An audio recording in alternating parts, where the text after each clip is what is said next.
Okay, so good afternoon.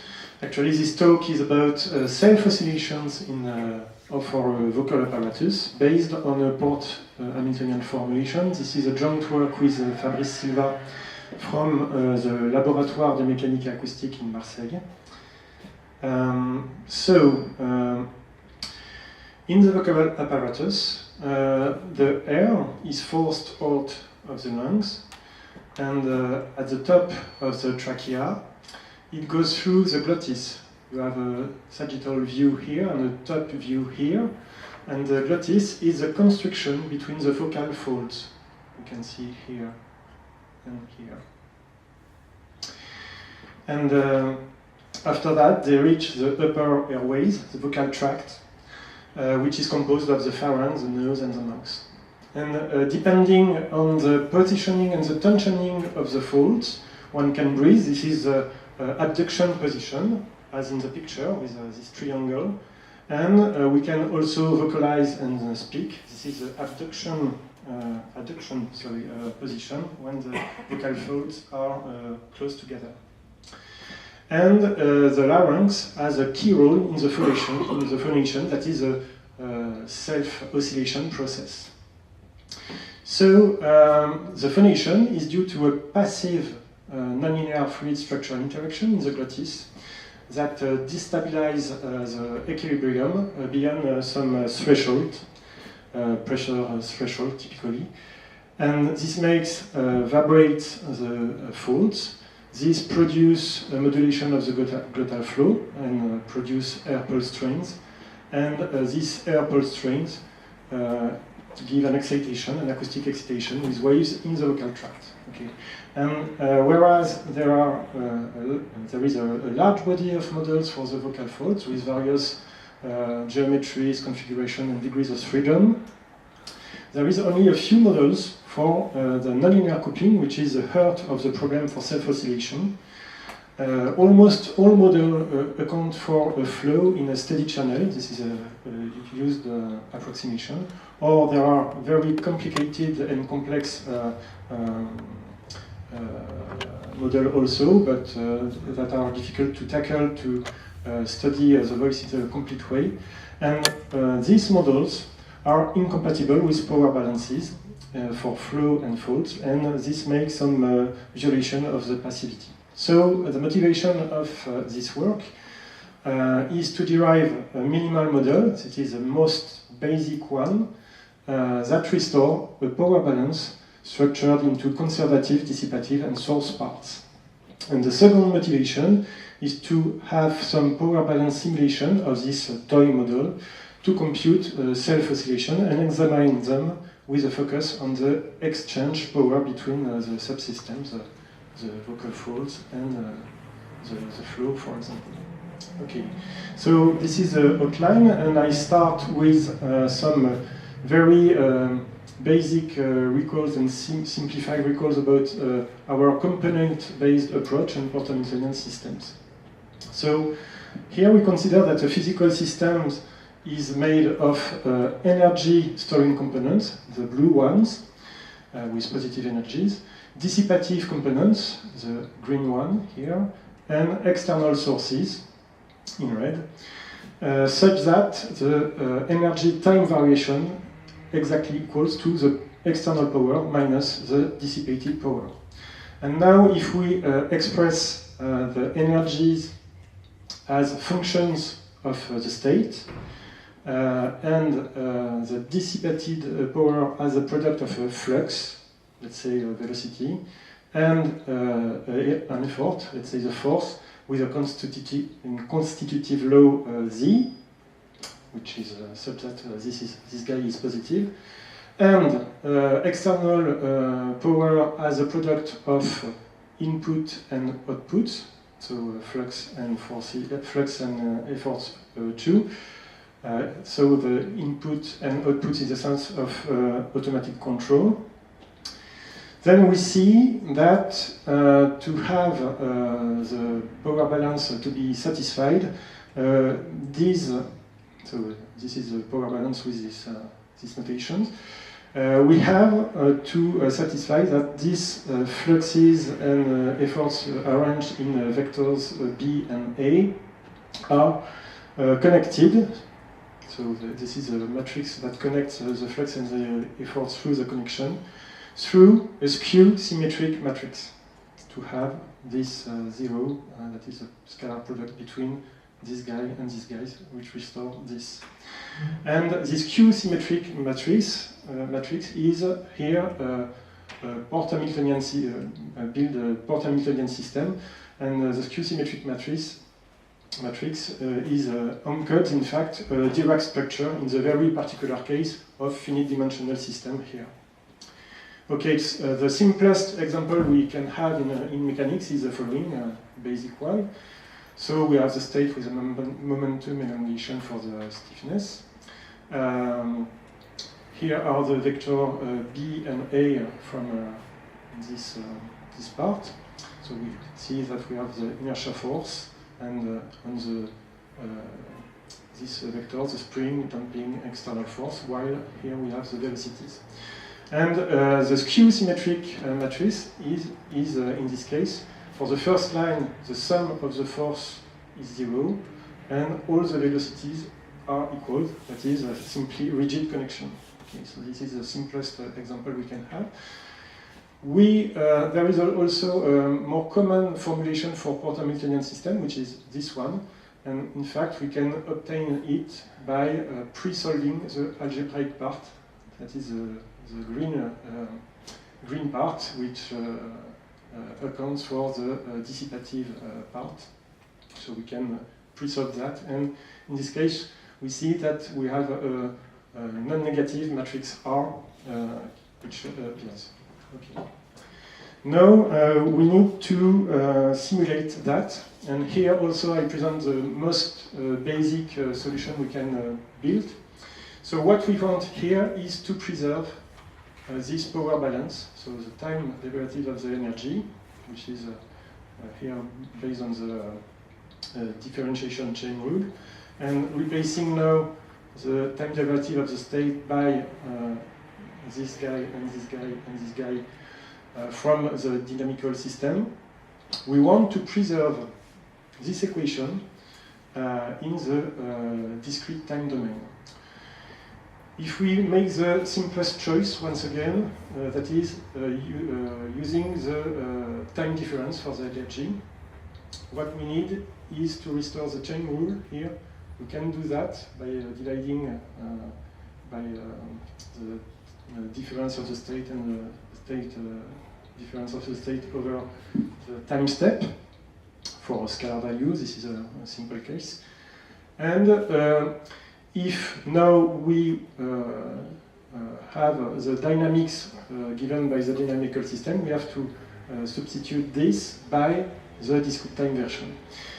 If we replace this by J and the gradient of H and the consequent equation, we cannot restore 0 for the conservative part and a positive dissipated power for this one, because on the left term we have a discrete gradient, and so to restore 0 here we have to replace this gradient by also the same discrete gradient. So if we jointly substitute the time derivative by the simplest time difference, we have to replace also the gradient by the simplest discrete gradient associated with this rule to preserve the chain rule, differentiation chain rule. Okay.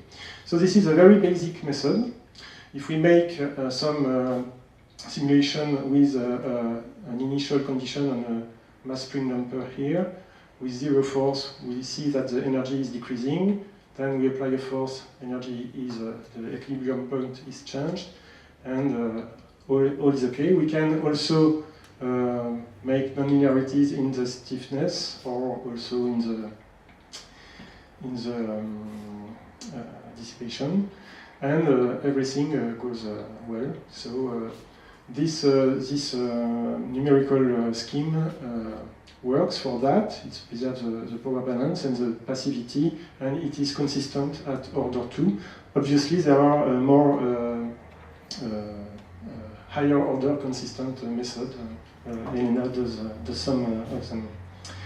Okay, now for the vocal apparatus, we for each fold we use here.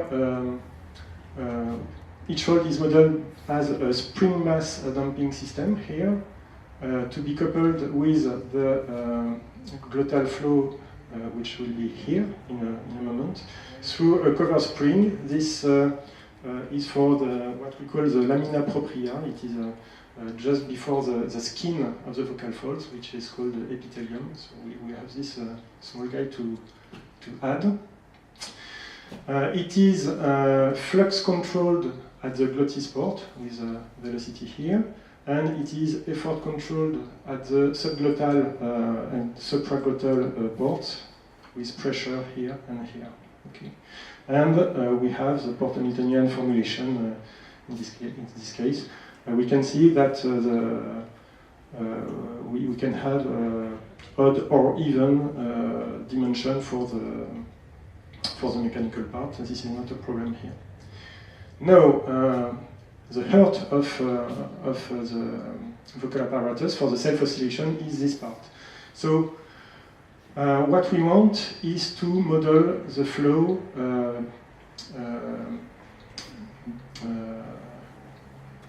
between two parallel mobile walls, and what we want is to have the boundary condition to be satisfied for the flow, that is, the transverse velocity must be equal to the velocity of the wall. So we are here in a very basic model, incompressible fluid without dissipation for this part. And we can solve, actually, for this simple geometric configuration, the field. So we have here the field which is solved, and we see that it depends on 4 quantities that can be summed up as follows. We need to know the mean axial velocity, the mean transverse velocity, the transverse expansion velocity between the two walls, and the channel height. So we have a reduced, exact reduced order dynamics for this kind of flow, which is expressed here. And the main nonlinearity which is active for the self-oscillation is in this 1 over h square, h being the channel height. Okay. So now if we collect all the components, so the third dimensional right vocal fold and left vocal fold to be connected to other guy, the glottal flow with the 4-dimensional state, and also we have for the vocal tract simple acoustic resonance. Helmholtz resonance is in this simplified model. We have also a mixing zone just after the vocal folds that dissipate the kinetic energy, and a unique source, which is an ideal pressure supply coming from the lungs. Okay. So now simulations. So the question is this very this toy model of the vocal apparatus is sufficient to restore qualitative non-dynamics? The response is yes, for the first one at least. So here we have some classical physical, biophysical and geometrical values for larynx and vocal tract. And the first configuration is a weak adduction. So the glottis is a bit open, okay, with 1 millimeter, and the input is a glottal pressure starting from 0 to 800 Pascal within 20 milliseconds, which is quite correct for humans. And in this case, we see that the displacement of the left in blue and right in red vocal folds are symmetric here. And we will see also that there is no self-oscillation. It starts to oscillate, but no oscillation. This is because the glottis is too opened. If now we use a strong adduction with 0.1 millimeter for the beginning, and to be more realistic, slightly detuned vocal folds, but nearly the same. We see that we have some oscillation stabilized after a transient regime. Here it is about 1.4 seconds. And we see also that we have, this is something that is known from clinicians and surgeons also. There is a synchronization of the folds vibration even without contact, in fact. Okay, and when we have dysphonia, because one fold is paralyzed, for example, we have simulated this in this very simple and caricatural way with a very different stiffness. And in this case, we see that we still have some oscillation, but in this case, they are quasi-periodic. And we see also some results that are observed on high-speed cameras by ORL. So the starting, the oscillation starts on the left vocal fold, and this is the lax one, and this oscillation is progressively transferred to the right one, which is a stiffer one. So this leads me to the conclusions. With this very basic model, we have some four-dimensional power balance model of a flow in a channel with parallel mobile walls that can preserve the power balance. So we can transfer this model into ordinary differential equation with a Port-Hamiltonian formulation of the very simplified but complete vocal apparatus. And the third simulation for this toy model have still expective qualitative behaviors. So this work encouraged us to continue with more realistic models. So we have to now improve the flow with losses, more realistic geometries, more realistic acoustic vocal tract. But in fact, all these components are more or less known at present. So we have to integrate them in the modular framework of Port-Hamiltonian system. And with this toy model, we are still continuing to work before improving it, because what we want to do is make an analysis of threshold regimes and bifurcation. And this toy model is very practical for that. Thank you.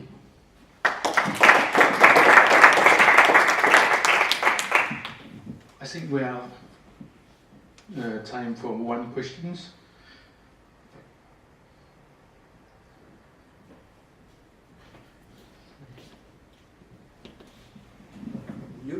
The behavior of your system is non-linear, I suppose.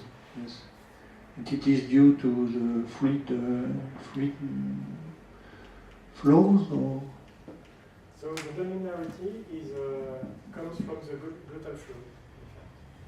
All this stuff could be nonlinear, but in this case it is linear. The vocal tract is linear, and the mixing is nonlinear, but this is not very important. The nonlinearity that makes possible that self-oscillations appear is in this part. The coupling between the airflow and the airflow, which is coupled to the moving walls. the turbulence are generated or not? So the turbulence is hidden in this guy. So this is why the constitutive law Z is nonlinear. But it is a very simplified model. We simply suppose that the jet uses kinetic energy to heat. So it is very basic. There is no really turbulences in this model. But it is something to consider for whisper voice. You have turbulences in this case. So, thank you again, Thomas.